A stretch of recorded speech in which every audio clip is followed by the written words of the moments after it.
Hi, I'm Andre with a review for you better reviews. Rogue One, a Star Wars story. I'm gonna give you the good, I'm gonna give you the bad, I'm gonna give you the nerdy. Actually, here's the nerdy. It's Star Wars. Done. And this will be a non-spoiler review. I'm gonna keep this as generic and spoiler-free as possible. I'll probably do a future video of spoilers. I just wanna give you my general feel and vibe of how I felt about this movie. And I really enjoyed this movie. This is not a Star Wars movie like we've seen before. This is a standalone piece that's connected to the Star Wars universe, connected to the main storyline, but it's definitely its own unique thing. It was nice to see something that was set in the Star Wars universe, but had a different tone to it. This is not your prequels. This is not even your Force Awakens. If it needs to get dark, if it needs to get a little scary, it does it. The humor is not as huge in this one. There's a little bit of jokes here and there, but this is overall a pretty serious movie, and I like that. I like that this felt like a little bit more, I don't know if adult is the right word, but it just felt a little bit more mature. It felt like a more mature movie. It never felt like it talked down to me in any kind of way. It never felt like there was a scene that was going, this scene is for the kids, and I appreciated that.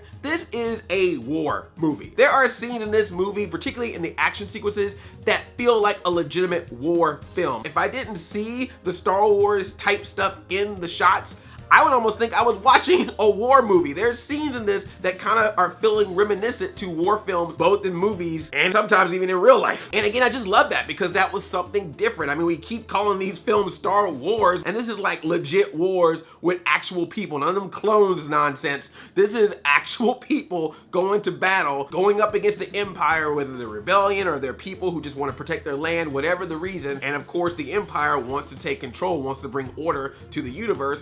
And in doing so, you create a giant weapon that will destroy planets, because that's what you do. And this movie looks beautiful. Some of the shots and cinematography in this thing is absolutely impressive. What I love about this movie is that we really get a sense of this is a world, this is a universe. It's like, here's a planet and this is happening. Here's a planet and this is happening. Here's a planet and this is happening. Now let's go to this planet and this is happening. There's this other planet where that is happening. This planet has some people hiding here. This other planet has some people working over here. And then we gotta go to this other planet to stop this thing. It's a Star Wars universe and we're all really puny. We're just tiny little specks about the size of Mickey Rooney. It's still giving you the nostalgia, but it's not doing the nostalgia of Force Awakens of, oh hey, remember this thing from this other movie? Now we're gonna basically reference it or do it all over again. In this one, it's more of nostalgia of, if you remember these elements from different stories of Star Wars, then you will know how all this connects. And know that it takes place before the original Star Wars trilogy. I was joking with Katie Wilson, and it's actually in her video on her review, where I said there's gonna be people who's gonna go in this movie and be like, where's Rey? Where's Finn? Where's Kylo Ren? And we were joking around, and I kid you not, I'm in the lobby, and this woman that comes out of the theater is talking with her friends, and she walks by and I can hear her faintly say, I don't understand. Why was Chewbacca not in this? I'm not even the biggest Star Wars person, and I know why Chewbacca's not in this. You want Chewbacca, go watch that Chewbacca Mom viral video. There you go, there's all the Chewbacca you need. But of course, Rogue One is about this team that is trying to get the Death Star plans. I like the team. It's a really cool team. It's very tough with ensemble cast to try to give everybody an ample amount of time in the movie to give backstory without it getting too long. But I felt like a lot of the characters had very specific, distinct personalities. You could enjoy who they were. Like, you could get a sense of who they are. Like, I never got confused on who was who when watching this movie. I still don't know some of the names of the characters because they're got those Star Wars names that I can never pronounce. What was it? Baze Malbus, Casio keyboard. I don't know. But as far as the actors playing the characters and the personalities that those characters have, I thought they were very distinct personalities, and I really liked them. I really liked a lot of the characters in the movie. And once again, this is one of those cases where the cast is very diverse, but they don't make a big deal about it. The race didn't make the characters. These characters could have been played by anybody. It's nice to see that they had this sort of blind casting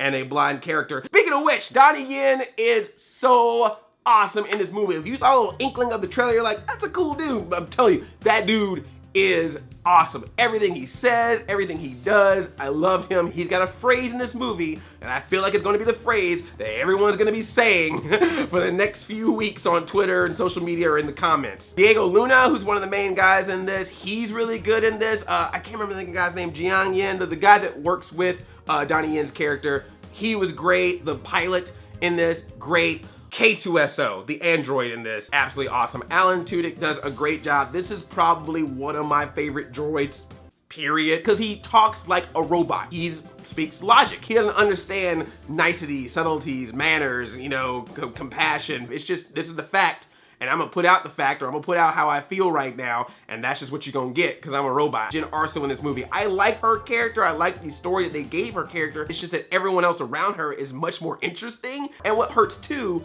with her character, and actually all the characters, this movie takes no time. It just constantly keeps moving. It never stops to go, let's give you a little bit of backstory. Like, every character usually says some line that's like, this is some dialogue that references my backstory. But then you're like, oh, now we're gonna see the backstory. And the movie's like, nope, we gotta keep going. Literally with every character, you probably could have just put one extra scene before their official introduction just to give us a concept of who they are and where they come from. I have a feeling that through other forms of media, you know, novels, comics, we're probably gonna get more backstories about these characters, but I don't feel like I need to always have to go to some other source to get the backstory that movies should be providing. Even though this is a standalone movie, it's definitely a prequel, so therefore you're gonna have all those scenes that are in there to kind of connect this movie with all the other movies, and some of them work okay, some of them don't, and some of them, just to be honest with you without telling too much, scare me.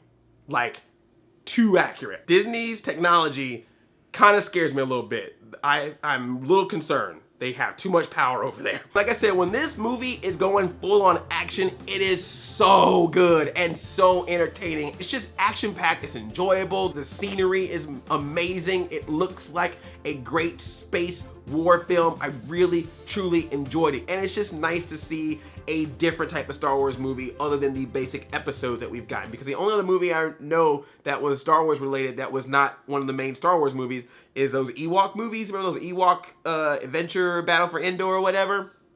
Is that still canon? Did they take those out of the universe?